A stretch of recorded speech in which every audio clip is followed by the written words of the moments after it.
Hello, hello, and welcome back to these conversations and Zen Embodiment bare bones conversation with myself, Corey Hess.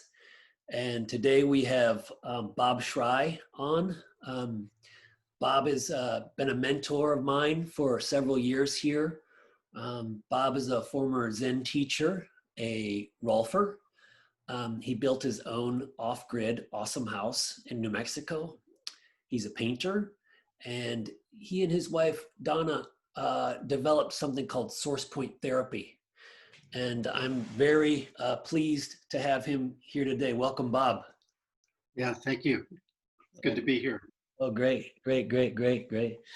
I would like to, if we can, start to begin just to talk a little bit about your time with Kapilo Roshi at the Rochester Zen Center, and just talk a little bit about that. And then I want to talk about how that led to some other things, if possible. Okay. I was just looking today. I looked it up, and the Three Pillars of Zen was published in '65 or '66, and at the time that Three Pillars of Zen was published, there was actually very little written about true Zen practice, what Zen practice. At that point, what you mostly had were D.T. Suzuki, which is a more philosophical approach, and people like Alan Watts, who really weren't Zen students. You had a few of, Gary Snyder and Walter Noack, who had gone to Japan, and were writing a little bit about it. But there was very little available at the time. And I remember a few years later, when the Daibosatsu Zendo was being dedicated with Edo Shimada. Yeah. And they had a large gathering of all the current Zen teachers in America and their, students that they wanted to bring. And we had a little gathering, and I remember several of the people of my generation who were students of Maizumi Roshi and different other teachers all talked about the influence that Three Pillars of Zen had on them, and that's how many of them had ended up in the Zen world. Even though it wasn't with Philip Kapleau, they had ended up, with people who were associated with, Maizumi Roshi or Yasutani Roshi or Soen Roshi, all of those early things. So when I, after having read the Three Pillars, there was really very little option for training. I was in San Francisco. I began sitting actually at the San Francisco Zen Center with Suzuki Roshi back in the, 66, whenever that was. Oh, wow. And I ended up actually at the Rochester Zen Center kind of in some ways by accident. At that point, I was a draft resistor and I was living in Canada. Toronto. Toronto, yeah. And, I actually met Philip Kapleau in Toronto. Whoa. Because, and I actually met his wife before I met him. Oh, wow. Wow. Delancey Kapleau lived in Ottawa. Oh. And I lived on a communal farm in Killu, Ontario. Yeah. And I don't know how I found out. Maybe it was in some reference in the book to her, because her enlightenment story is in that book, in the Three Pillars of Zen. Whoa. And so I went to Ottawa to meet Delancey. Whoa. And so I actually met her first. Wow. Interesting. Wow. Yeah, it is. Wow. Okay. So yeah, what was Kapleau like? Then when you went to Rochester, what was that like? What was? Well, at that point in time, the center there was just beginning to be formed. Yeah. They had the buildings, 5 Arnold Park, 7 Arnold Park, and at that point in time, I think this was true probably at many of the Zen centers. Yeah. There was a strong core of people Yeah. who had been pretty much in the hippie generation, Yeah. and living on communes and so on. Yeah. And a lot of them ended up, not a lot, but some of them ended up in Rochester, some of them ended up in San Francisco, some ended up in LA. Yeah. But it was kind of that generation of people for the most part, not entirely.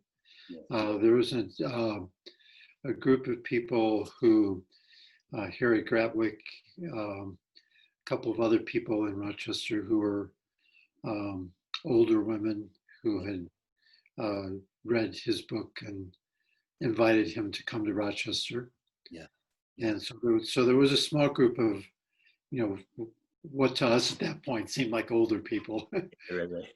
They're probably not anywhere near as old as I am now, but they're probably in their 50s, right? Which seems ancient. Yeah. Right. Time. And the center there was set up. They had a staff program where you could be on full time, so you could work at the actually live and work at the Zen Center. Okay. Yeah. There was another building across the street for residents for staff. Yeah. And it was also a time of great unrest. I mean, not unlike today. Yeah. You had, the Black Panther movement. You had AIM, American Indian Movement. You had SDS, Student for Democratic Society. So there was that kind of atmosphere of intensity. Yeah. Wow. And I think the Zen practice, the intensity of Zen practice matched the intensity of what was going on at the time. Yeah. Wow. So that's kind of how I ended up there. I had first read Three Pillars sitting in a corn crib in a communal farm in Eureka, Missouri. And from there I had became a draft resistor, and I've gone to Canada and Toronto. Yeah. But I kept that book with me, and it was just turned out quite by accident that the Rochester Zen Center was close to Toronto. Yeah.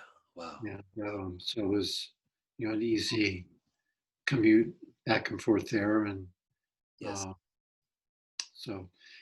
I was mostly involved with the Zen Center in Toronto. There was a small group of people in Toronto.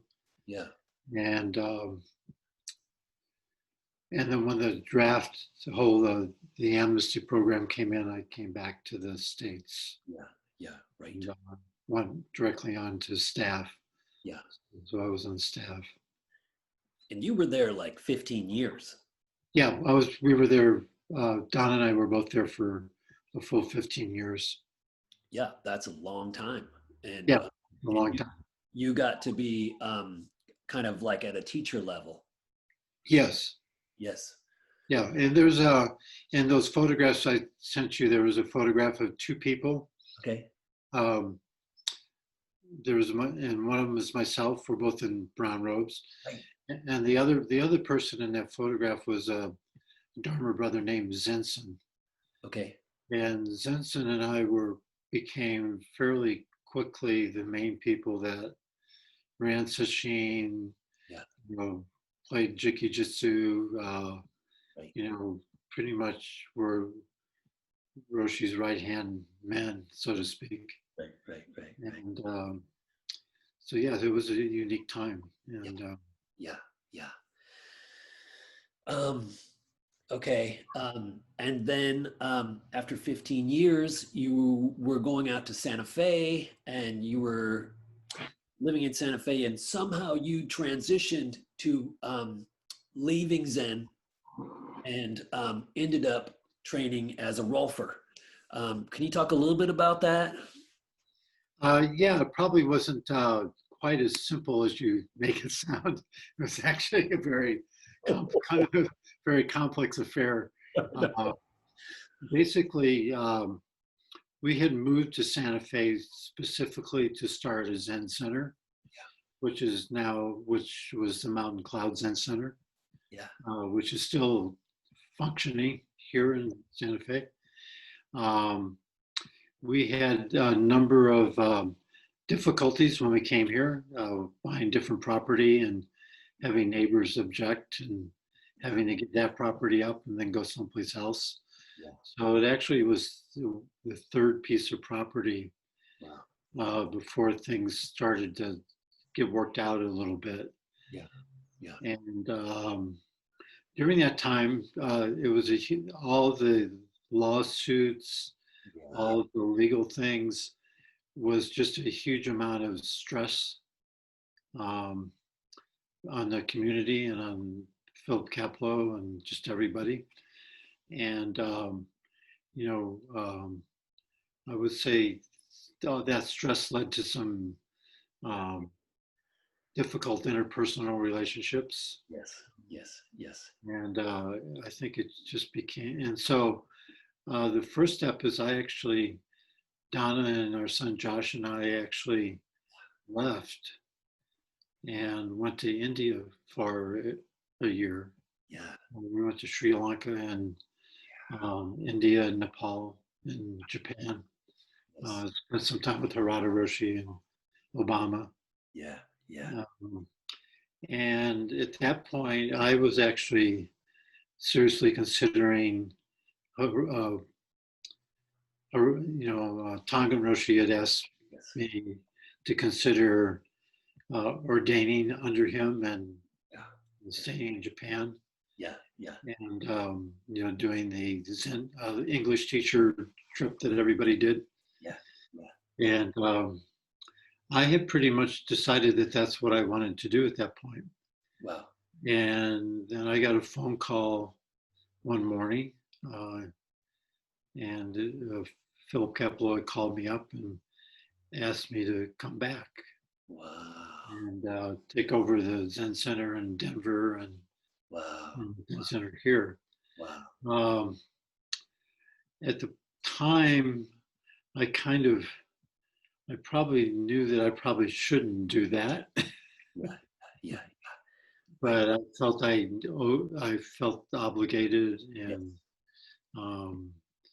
I had responsibilities and commitments, and Yes. I said, okay, I kind of took a deep breath and said, oh, okay, I'll come back. Yeah. And then once I came back, it was just clear that things were not working out. Yeah. Part of it was due to my perspectives had broadened a lot. Yeah. Being in India and Sri Lanka, and I did a long Vipassana retreat in Sri Lanka. Yeah. So, my interest was becoming a little broader than just the kind of narrow Zen part of Buddhism. Yes. So anyway, so all of those things kind of came together. Yes. It was clear, I think both to Philip Kaplow and to myself, it was time to go. Yes. Wow. And I'm simplifying these tremendously, but I think you get the gist. I get the gist. There are Zen politics or just it's just any place else, right? Okay. So difficult transition, I'm sure. And maybe if we have time, we'll backtrack to Tongan Roshi. I would like to hear about. But what about so what about going on, and what was it like to train why did you go and train as a Rolfer? Well, I went to train as a Rolfer for probably not any Yeah, profound reason. yeah, Um, there were some things that I've been interested in Rolfing before I went to Canada. yeah. At that point, Dr. Rolf was at Esalen Institute, Yes. and I had actually was thinking of going to Esalen. Yeah. Um, there's a little bit of I've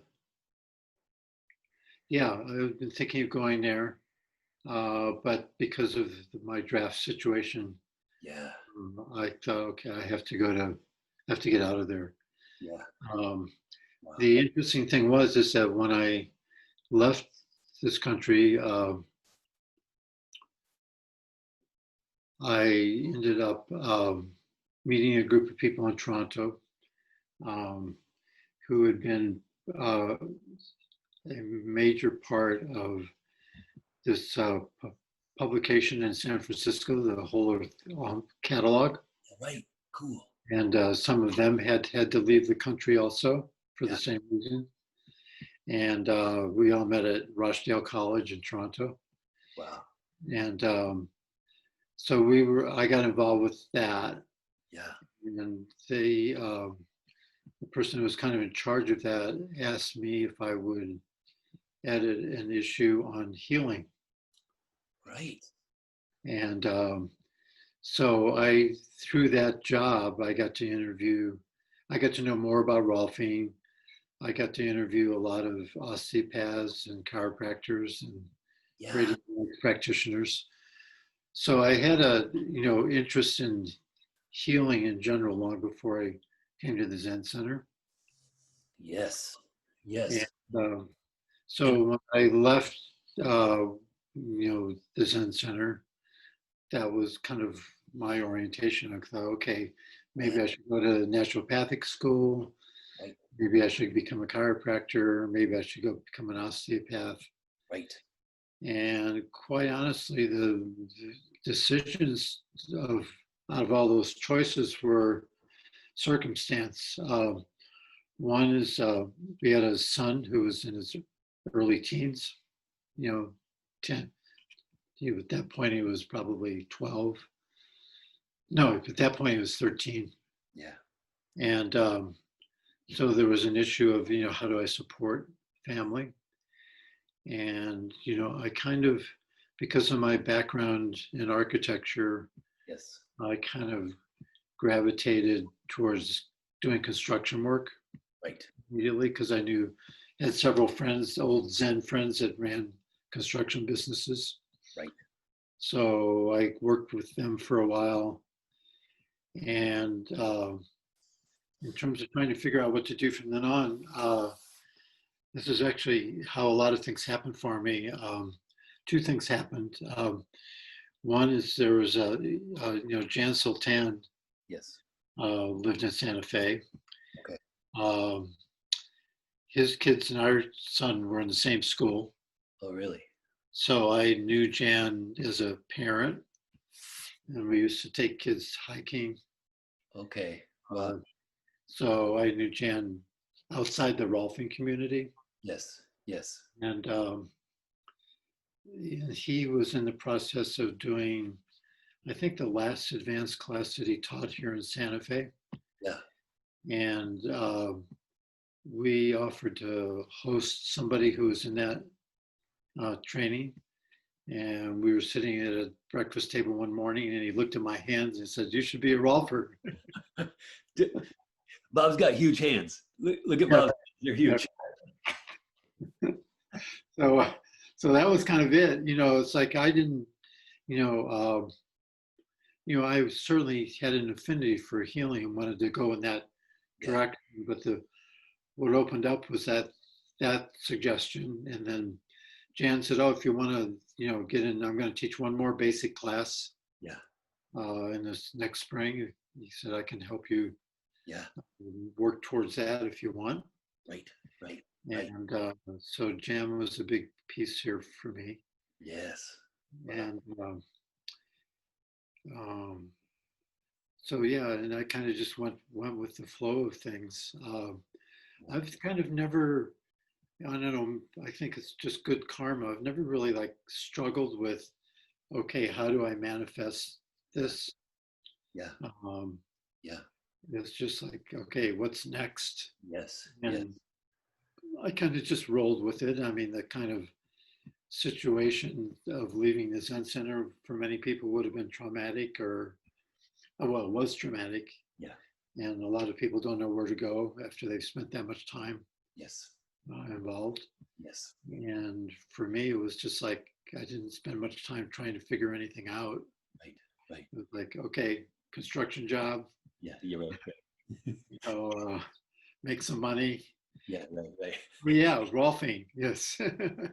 I'll take it. Yeah, right, I'll take it, right. Yeah, exactly. And plus it turned out it wasn't quite that simple, but Yeah. you know, the gist of it was, and also the other, a major factor for me at the time was a very practical one. Yeah. It's like compared to chiropractic school or osteopathy, Yeah. which were the two other things I was thinking about. Yeah. Um, they would have required moving and also, you know, a number of years, quite a few years. Yes. Right. You know, the structural integration training, as you know, can Yeah. be done in about 2 years. Yep. So it's that was another piece for me. Yep. Um, Me too. yeah, Yeah. kind of look around and take your options. Yeah. Um, can you say a little bit about how your Zen training um, helped you to refine and explore touch, presence, and touch? I would love to hear a little bit about that. I think that would be really interesting for people. How does the experience of all that, you know, meditation and all that, how did that inform your touch, if you can? Well, I would say at that point, I really wasn't thinking that much about touch. You know, at that point, Yeah. the notion of gentle Rolfing was not in the picture. Right. You know, pretty much old style Yeah. Rolfing was being taught by almost everybody at that point. Yes. You Yes. know, Peter Melchior may have had a more gentle touch, but Yeah. uh, you know, Stacy Mills, a few other people, but for the Yeah. most part, it was a real more aggressive type of touch. Yes. Yes. Um, which, you know, ironically was kind of in line with having been in Jiu-Jitsu for Right. Right. 15 years, you know. Right. And, Right. Right.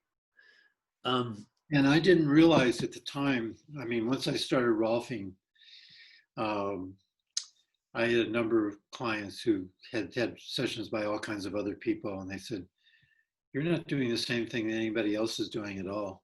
okay. There we And I would go like, "Well, what do you mean?" And they could never really articulate it. Yep. But I think this is what you've been pointing to in your podcast, is that there is a whole way of, from the Zen perspective and the working from the Dandian or Hara, Yep. that you know you use what touch is appropriate to make the contact that needs to be made. Yes. So from the very beginning, you know, I was never wedded to a particular type of touch. Yes. Yes. Yes. You know, what was needed. Um, Right. although I'll have to admit, in the beginning, I was probably pretty heavy-handed. Yeah. Right. Right. Right. Yeah. Right. Yeah.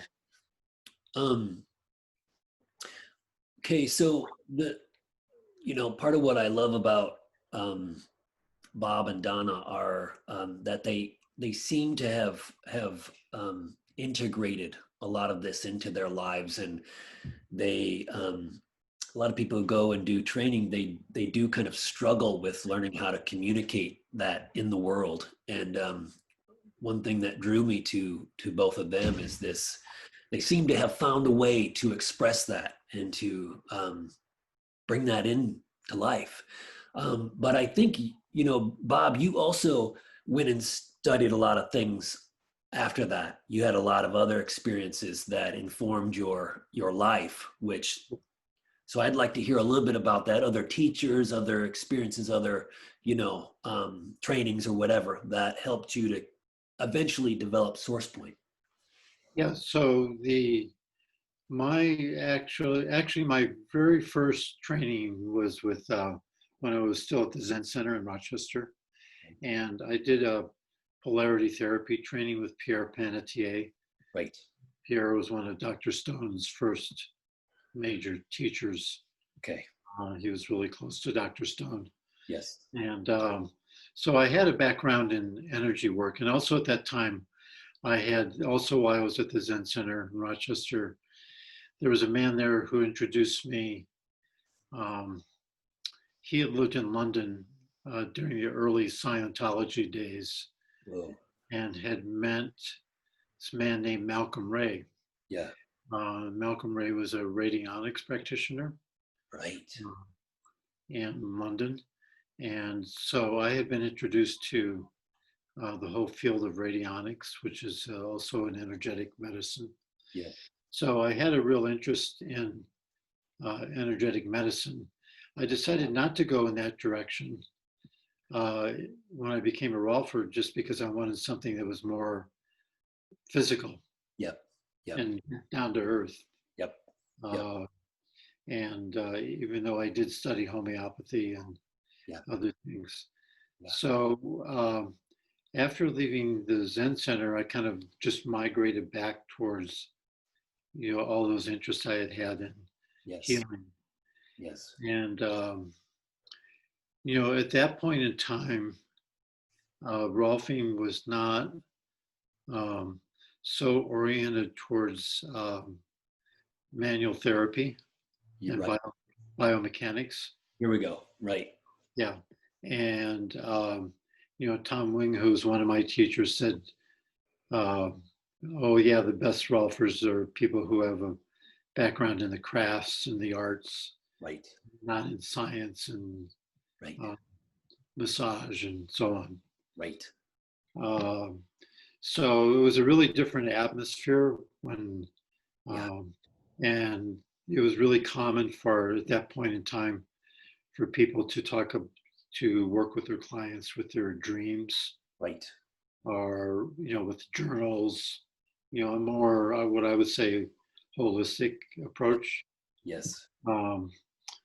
And so after being at the Rolf Institute, I realized right away that I needed more training in order to be able to work with people effectively.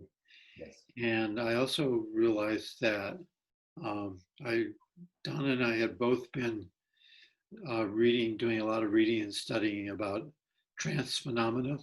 Yeah. And cult phenomena. Yeah. Wow. And all of those things interface with each other. And I realized fairly quickly that when you're working with someone, you're working with all of them. You're working with their unconscious as well as their conscious mind. Yes. Jung said the body is the unconscious. Yes. So I felt like I needed to understand trance phenomena better. So I spent a few years studying Ericksonian hypnotherapy. Right. A man named Robert Weiss here who had studied with Milton Erickson. And because he had studied with Milton Erickson, he brought a lot of other people here to Santa Fe that had been Milton Erickson's main students. Okay. So I studied, basically medical hypnosis. Right. And that was really my next main thing I focused on. Right. And that was really, I think, really eye-opening in the sense that I think it really opened my, it opened the doorway, I think, into the whole kind of shamanic realm. Right. And also simultaneous with that, because it was some of the same people, I ended up being good friends with Rick Strassman, who wrote DMT, The Spirit Molecule. Right. Right. He was doing this research at UNM Right. Hospital at that point. And, you know, through them, I met Ralph Metzner. Right. Wow. I studied with Ralph for 10 years, Wow. doing, you know, in group session work. Yep. And started studying craniosacral therapy Right. with various people. Right. I shared an office with a British osteopath for 4 years. Oh, really? So, you know, I learned a lot from him. Yeah. Um, and yeah, so it just kind of expanded into all those fields. And the one thing that tied all of these things together for me, from the polarity therapy to the radionics to other forms of energy work to Rolfing, was this notion of a blueprint. Right. You Right. know, Dr. Rolf said in her book, you know, there was a Platonic blueprint. Yes. And that kind of gets overlooked these days, but that was a big part of her thinking. Right.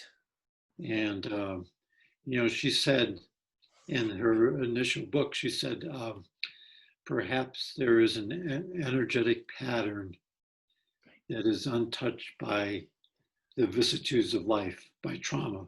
Right. And that all we're doing as Rolfers, perhaps, she said perhaps, all we're doing as Rolfers is organizing a body around that pre-existing pattern. Right. Right. So, and then this notion of a blueprint is also foundational to biodynamic work. Right. It's there in the osteopathic field, it's there in the radionics field, Right. it's there in the shamanic world. Right.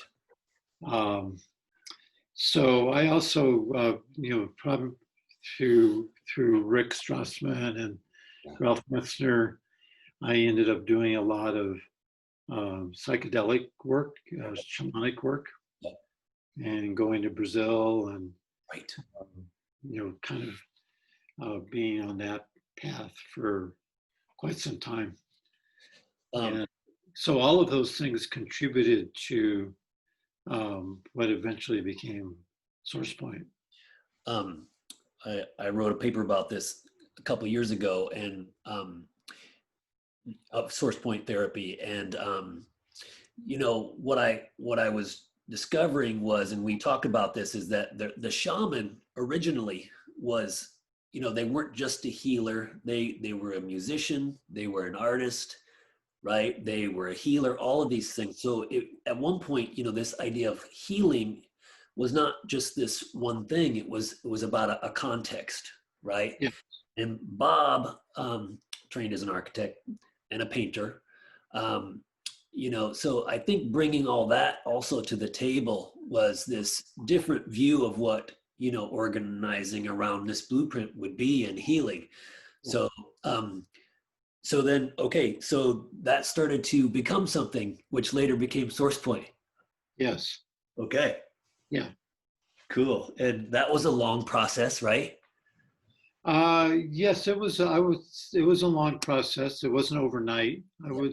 You know, it wasn't like, you know, decades and decades. Right. But it was a long process. Yeah. And you know, in my work as a painter was just as much a part of that as anything else. Right. What really kind of brought things together for me, all these different threads together, actually, is I was in Zurich and in I don't know, remember what I think it might have been 80, you know, it was after probably, I don't know when, late 80s. I think there was a big show at the Kunsthaus in Zurich of Emma Kuntz, the Swiss artist Emma Kuntz, Rudolf Steiner's blackboard drawings, and Joseph Beuys. So all of these people were involved with healing and as artists. Yes. You know, they were all artists. Yes. Um, you know, and Hilma af Klint would be in that category also. Yes. Yes. And you know, it's really interesting if you know, Hilma af Klint, there was a big show at the Guggenheim last year of her work. Right. And it was the most well-attended show of the whole history of the Guggenheim Museum. Right. Right. And, you know, she was probably one of the first abstract artists, because Wow. arguably the first. Right. You know, she knew Kandinsky. Wow. She was in that and clay and all that Yeah. early part. But her paintings were paintings that were completely channeled. Right. And so her paintings were designed to take people to this other dimension. Right. And she even did a drawing of how she wanted them exhibited, Right. the spiraling Wow. building, Wow. which eventually turned out to be the Guggenheim Museum. Right. Wow. But you know, that's like how many years later? 100 years later. Right. Right. Wow. Wow. So these are the kind of people that really influenced me. Yes. Yes. And you know, Emma Kuntz was similar. You know, she said she healed through her art. Right. People would go into the room with the art, right? Yes. So Yeah. can Yeah. you, Yeah. Emma Kuntz would do. People would come to her for healing, and she would lock herself in a room for 24 or 48 hours and do these remarkable drawings. And those drawings were part of the healing process and for yeah, people that she was working with, yes, as yes, well as a way for her to understand more what was yes, going on. yes, yes. We were both diagnostic and healing. Right, right. Yeah. Um, when people take the SourcePoint Therapy Mod 1, there's a whole presentation to it. You know, you go in and there's this, it's a little bit long, it's like an hour or something, and you're just sort of you download all this stuff, and it's just kind of all the connections that Bob and Donna have made. um, it's pretty shocking to, you know, to see, oh, all these things are related, all of these different traditions throughout history have all been sort of related in a way that you've it's amazing how you put that presentation together and talk about that. Um, but I think, you know, this notion of what is healing throughout all these traditions is very interesting. And can can you talk about that and then talk about what SourcePoint is? I'd love to hear that. Yeah. So to kind of continue on from this Hilma af Klint, because it relates to this, you know, I mentioned that all of her paintings were literally channeled. Yes. She did these paintings for, she said, I have a commission. Yeah. Uh, you know, and so, and you mentioned, you know, Bob and Donna, and Yes. most of the source point work was also channeled. Donna is a very Yes. skilled, intuitive, and channel, Yeah. and so um, the bulk of the source point material, even though there are all these other things that fed into it, Right. the actual material within the workshops are come from that channeled sessions that I did with Donna. Right. Right. Uh, you know, and you know, if you know, you know, from all my you know psychedelic work with Ralph and with other people, you know that when you're dealing with these other realms, that Yeah. your experiences are shaped by the questions that you bring. Right.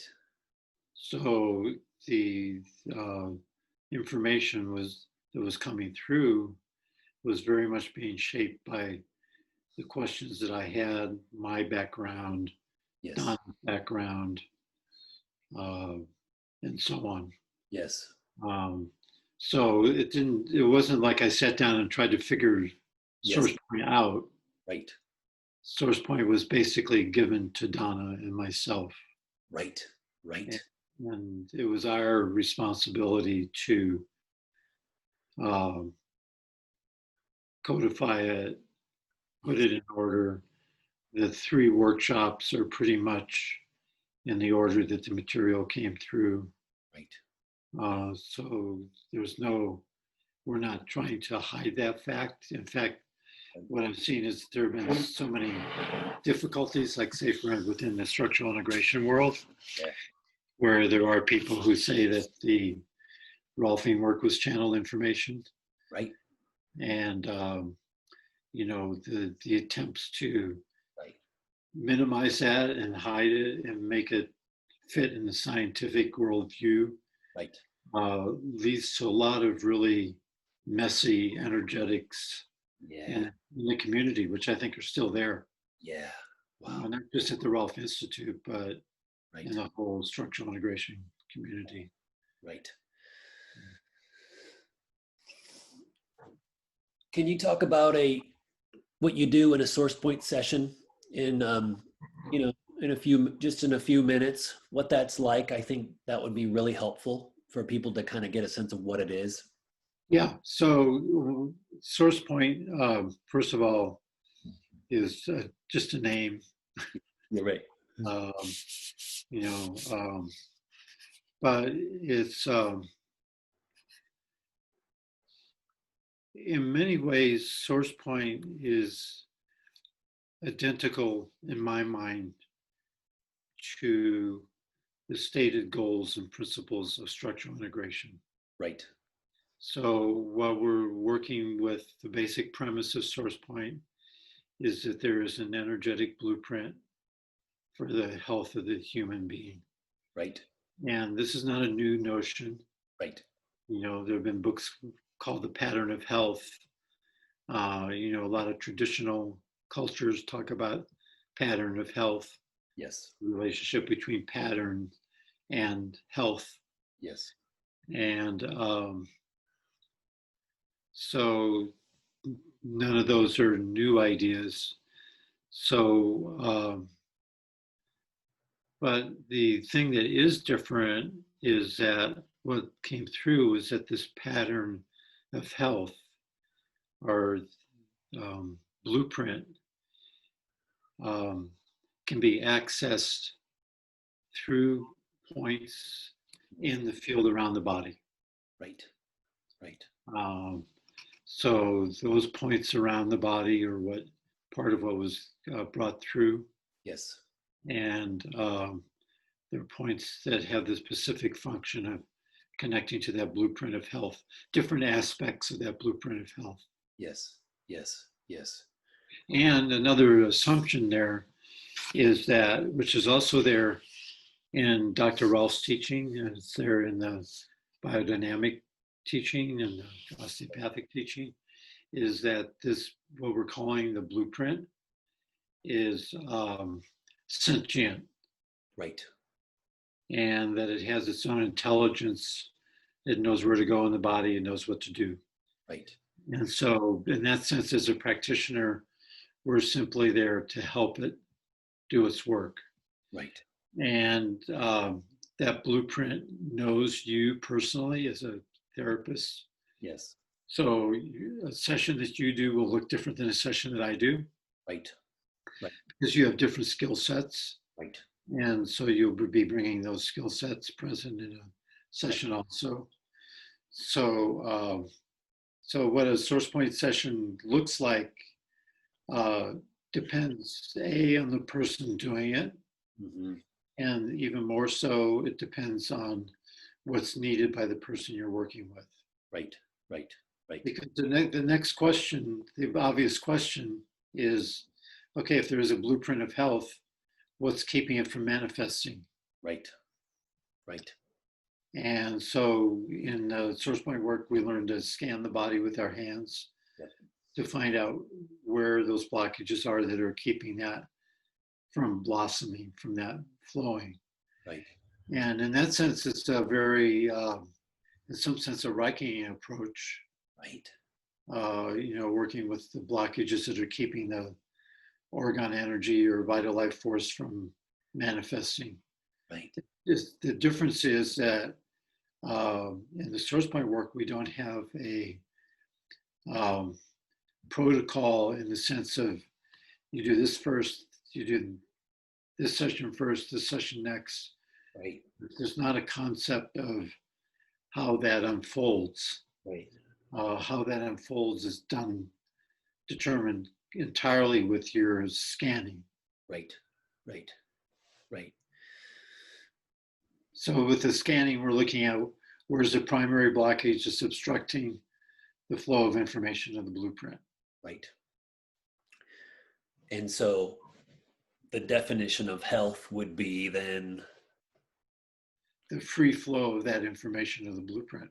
right. Right. And where health is not happening is there's a blockage there to that information. Yeah. Well, the blockage may or may not be where the problem is. Right.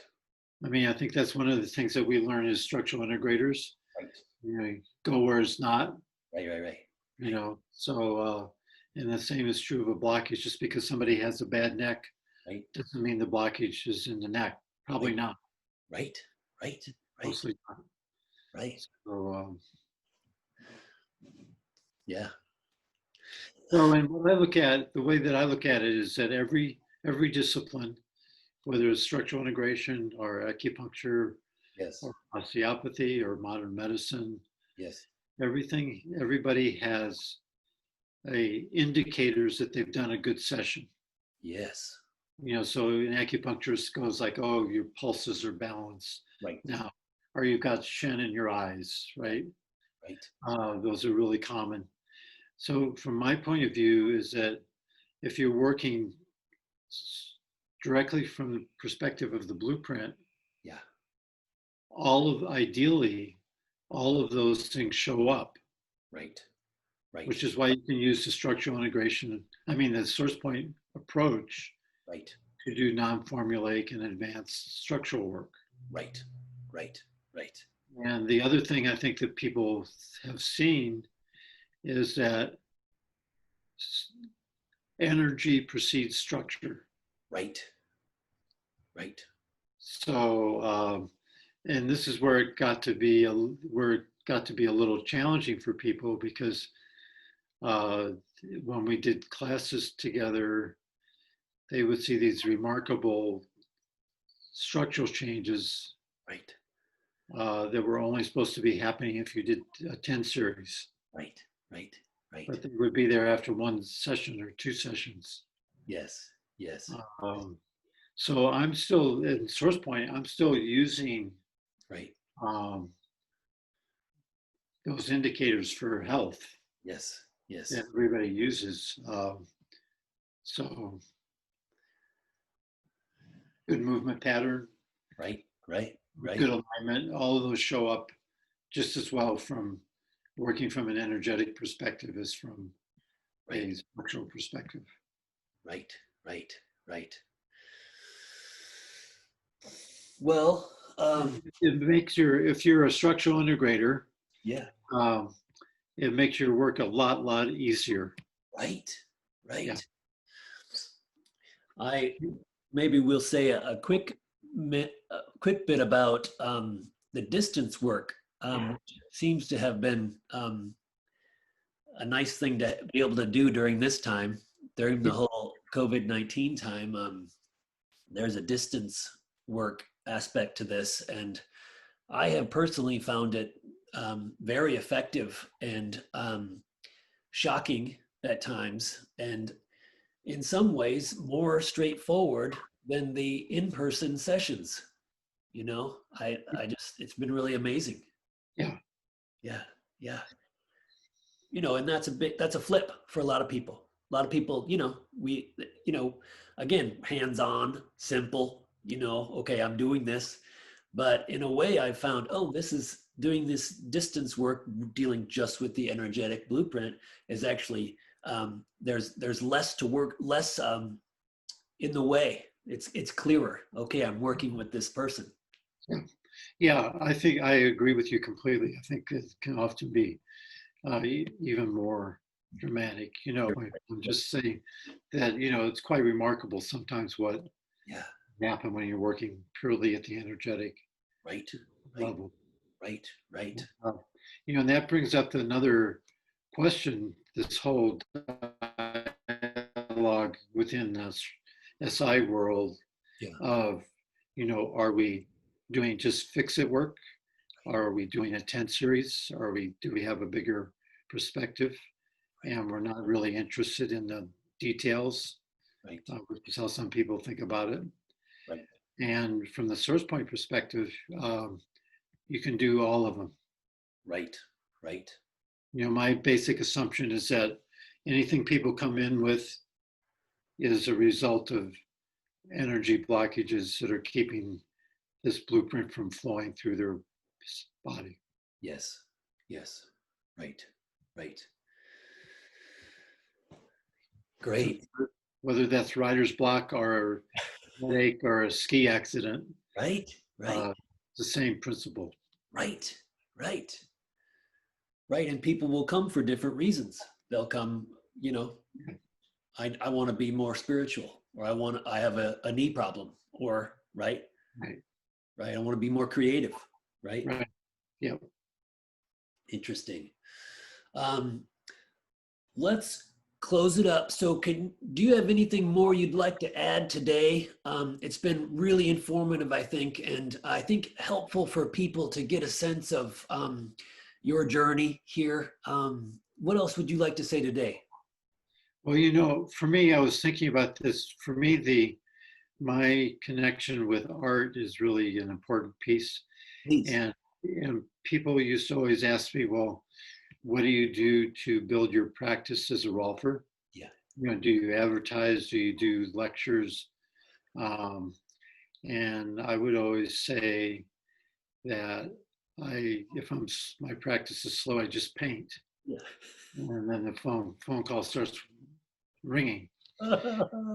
So, you know, I know, and that's another good thing about Joseph Beuys. Joseph Beuys was well known for saying that everybody is an artist. Yes. So just because you're not a painter or a musician or doesn't mean you don't have access to that creative energy. Yes. Everybody has access to it. Right. It's just, we all catch it differently. Yes. We all do different things with it. Yes. And so to what I would say, you know, do what you can to stay in touch with that flow of creative energy, keep it creative. It's not just a job. Yeah. It's not just a profession. It's it's an art form. Yeah. And I found that really true in the last year and a half. You know, as you know, I've been dealing with a cancer diagnosis. Yes. And you know, and now with this pandemic, Yes. you know, the drawing has been a really important part of my work currently. Yes. You know, until I'm able to start up my practice again and so on, which I haven't done yet here. Right. I love it. So the shamanic work, you know, I just love it. It just, for us people who maybe aren't as open-minded, it's just really awesome to think about that, you know, again, this marriage of art and healing and music and all that. It's all one thing, you know. Well, you know, one thing to think about might be a good note to close here. Yeah. You know, there's always been within the structural integration community this dialogue. How do we become better known? Why aren't we as well known as acupuncturists or chiropractors or so on? Right. At one point, and again, this was when Dr. Rolf was at Esalen, somebody asked her, what is Rolfing most similar to? Right. And she said, it's most similar to shamanism. Right. It's not more similar to osteopathy or chiropractic or physical therapy. Yeah. Shamanism is the thing that is closest to. Yeah. And reason I'm mentioning this is that if we look back, we're looking back, that was what, almost 50 years ago. Yeah. Um, Shamanism has become very, very well known. Right. Structural integration has not. Right. Right. And my own feeling is that if structural integration had really aligned itself Right. with what it was most truly in alignment with, Yes. it would be much more better known. I And a lot of the alignments that were made were because the AMTA was formed. Right. Um, the Rolf Institute decided they wanted to be an ally of the AMTA. Right. They also wanted to counteract, John Barnes's work, Right. myofascial release work for physical PTs. Right. So they got into this. I mean, Dr. Rolf actually said in that quote, another quote, I don't want people to be crossing swords with PTs and osteopaths and Right. so on. And we've kind of, as a profession, have gotten into crossing swords with all those people. Yes. Yes. Wow. Wow. And the ironic thing is that there's an oncologist here in town, and he feels that one of the most important pieces of energy work, of cancer treatment, is having people have some form of energy work on the team. Yeah. And when I went into my first infusion for the melanoma treatment, the oncology nurse asked me, oh, do you want to hold this and do energy work over it or Reiki before we put it up there? And she said, people do this all the time. So it's kind of ironical that things like, Reiki and healing touch, all of these other energetic shamanism, all these other energetic approaches are actually accepted in a, what do they call them? Not mixed practice, but this is a term. Yeah. Yeah. Right. I know what you mean. Right. So because a lot of people have realized that in our current time, we need teams of people. Yes. Rather than magic individuals. Right. And that's kind of how we've positioned the SourcePoint work. Yeah. It complements other work. Right. And to have an oncologist send somebody to me is like, I don't know, an oncologist who's sending people for Rolfing. Right. Structural integration. Right. So my interest is, even though I still consider myself to be a Rolfer or structural integrationist, my interest is in the overall healing field of healing. I love it. Yeah. Beautiful. Perfect. Beautiful way to end. Thank you so much, Bob. It's so great to see you and hear your words today. Thanks for being here. Oh, you're welcome. Thanks for asking me. And can I leave you with one last? To tie it together with your Zen background. In the Zen, and this is only in the Zen tradition. It's said, it's said that the Buddha, upon his great awakening, said, "Wonder of wonders, all beings, just as they are whole and complete and lacking nothing, endowed with wisdom and foreknowledge." That's the blueprint. Yeah, right. That's the blueprint. Yeah. Beautiful. Yeah, the blueprint is not just about health, it's about our full potential that we have as a human being. Right. Well, thank you Okay. so much, Bob. Awesome. Yeah. Awesome. Okay, cool. Bye. See you Bye. soon. Okay, good. We'll talk soon. Okay, good.